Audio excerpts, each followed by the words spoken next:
Francisco, muchas gracias. Para mí es un honor estar aquí y regresar después de muchos años a la ciudad en la cual hice mi internado. Voy a ser muy breve y básicamente hacer un resumen de mi experiencia positiva y negativa como regulador en el área de medicina y telesalud. A la agenda que voy a presentarles hoy día es introducción, objetivos, consideraciones legales en telesalud, recomendaciones regulatorias, conclusiones y recomendaciones generales. En introducción, el tema que les estoy presentando hoy día es de suma importancia para los ejecutivos de salud, para los médicos y para el público en general. El sistema de salud global está en medio de un gran cambio. En Estados Unidos hay una escasez de médicos tremenda, especialmente los family practice. Y en este momento estamos en el periodo de implementación de la reforma de salud, el famoso Obamacare, que va a traer aproximadamente 30 millones de pacientes que van a necesitar acceso de salud. El uso de la telesalud está aumentando y ofreciendo soluciones médicas a poblaciones tanto urbanas, suburbanas y más rurales. Este avance obliga al sistema legal y regulatorio a introducir nuevas medidas para la seguridad y protección del público. En la práctica de telesalud tenemos varios grupos interesados en esto. Y en los Estados Unidos se usa mucho los lobistas. Voy a hacer un resumen breve de quiénes son los grupos interesados. El primero es el gobierno. El gobierno en los Estados Unidos controla aproximadamente un 50% de la salud. Comparado con países, por ejemplo, escandinavos, en Suecia, más o menos el 98% es controlado por el Estado. Inglaterra tienes un 80%. En el Perú tengo entendido que es aproximadamente un 50%, y en los Estados Unidos es un 50%. Esto hace al gobierno como un gran jugador, digamos, en esto. Y los otros grupos interesados de gran influencia son las compañías de comunicación, el Internet, que son poderosísimas, con un poder político y económico tremendo. Compañías farmacéuticas, no se diga, es la gente que más usa a lobistas en los Estados Unidos. Después vienen las compañías de equipo médico, compañías de seguro de salud y las organizaciones profesionales médicas. El mensaje que yo traigo es de suma importancia. ¿Por qué?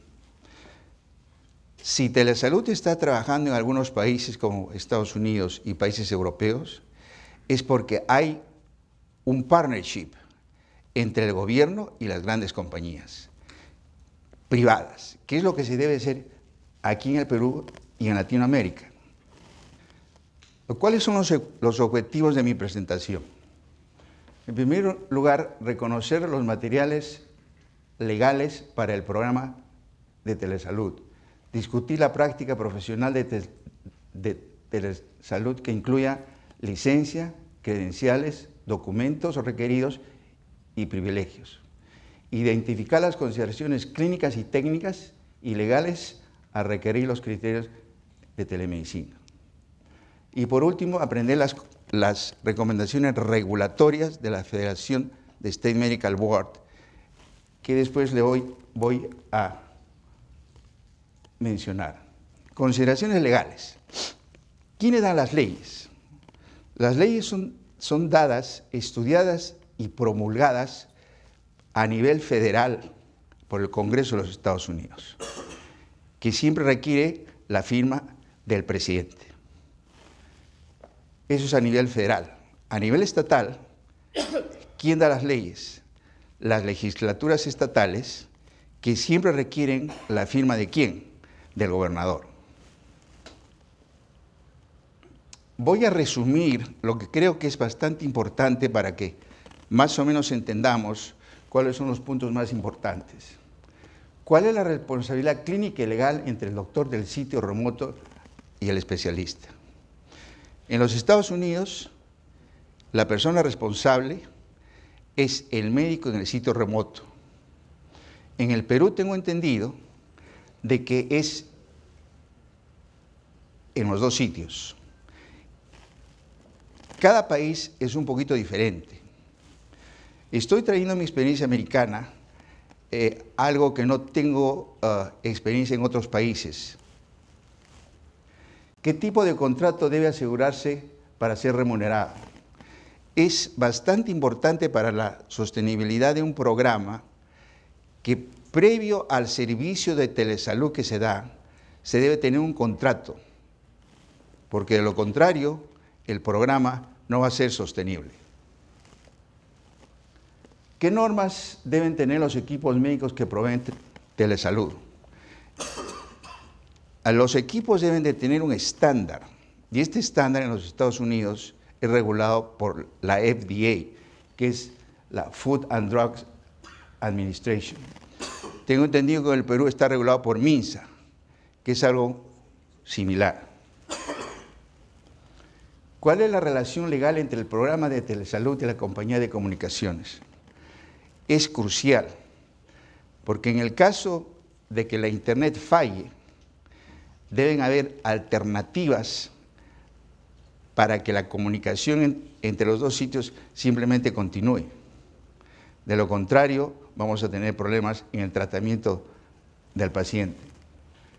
¿Es importante que el programa de telesalud tenga su propio seguro y de malpractice? Sí, porque especialmente en los Estados Unidos, donde el sistema de litigación es tan alto, debemos de tener seguro para el programa de telesalud, incluyendo el seguro de malpractice para el médico, que ustedes saben perfectamente que en los Estados Unidos es bastante alto en los casos de malpractice. ¿Qué licencia debe tener para practicar? Esto lo voy a ampliar un poquito más en las consideraciones regulatorias, pero es muy importante saber que el individuo que está dando telesalud debe tener licencia estatal, interestatal, que se acaba de dar un proyecto de ley en abril de este año por la Federación de State Medical Boards, que lo voy a explicar un poquito más en las consideraciones regulatorias.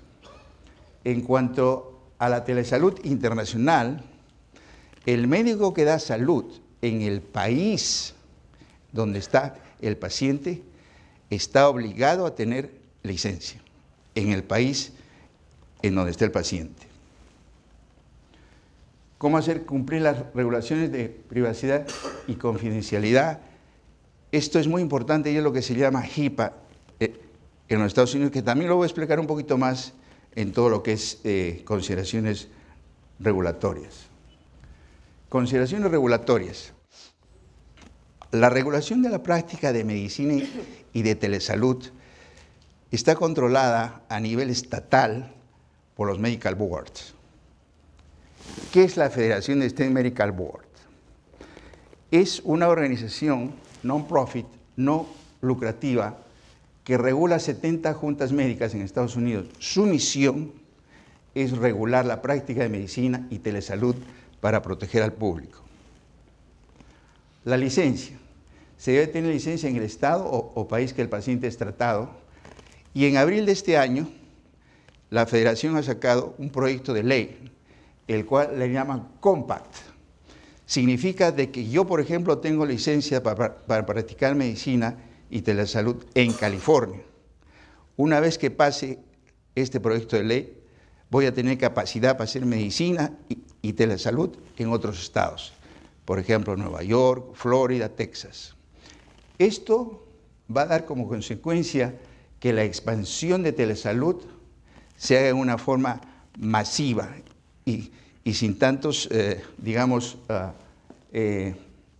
problemas.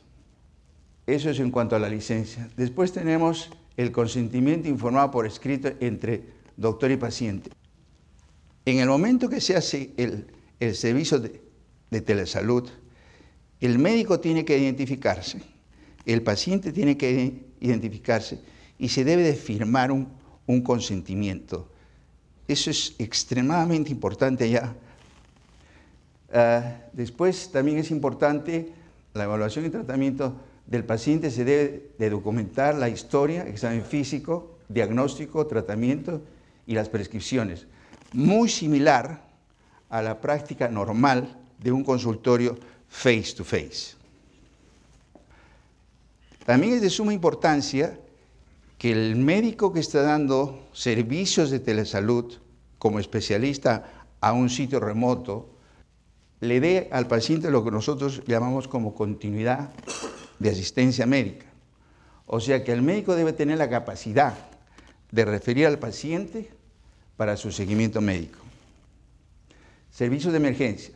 Al mismo tiempo que el médico da esa sugerencia dónde va a ser el seguimiento médico, debe tener la capacidad de referir a ese paciente en caso de que sea un problema agudo, o a una emergencia, o a un centro hospitalario, en el área. Registro médico. El registro médico es algo que se debe tener tanto en el sitio remoto como en el sitio del especialista, y especialmente debe ser accesible tanto para el médico como para el paciente. El siguiente, privacidad y seguridad de los registros del paciente, es lo que en los Estados Unidos se conoce como HIPAA. HIPAA es Health Insurance Portability and Accountability Act. Esta es una ley federal, la cual básicamente es para protección del paciente.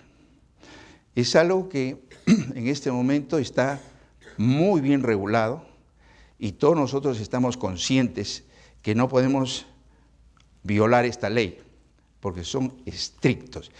Y el Medical Board es estricto si alguno de los médicos viola esto. Por último, recetar medicamentos, o sea, usar la telefarmacia, es algo que se hace, pero con mucho cuidado en los Estados Unidos. ¿Por qué? Porque el uso y abuso de drogas de prescripción ha alcanzado epidemias. Y en California tenemos un programa que se llama Cures. Este programa identifica al médico, al paciente y a la farmacia.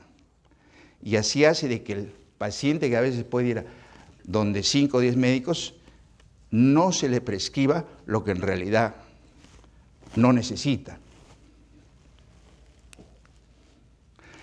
Voy a presentarles brevemente un caso médico legal de mi especialidad.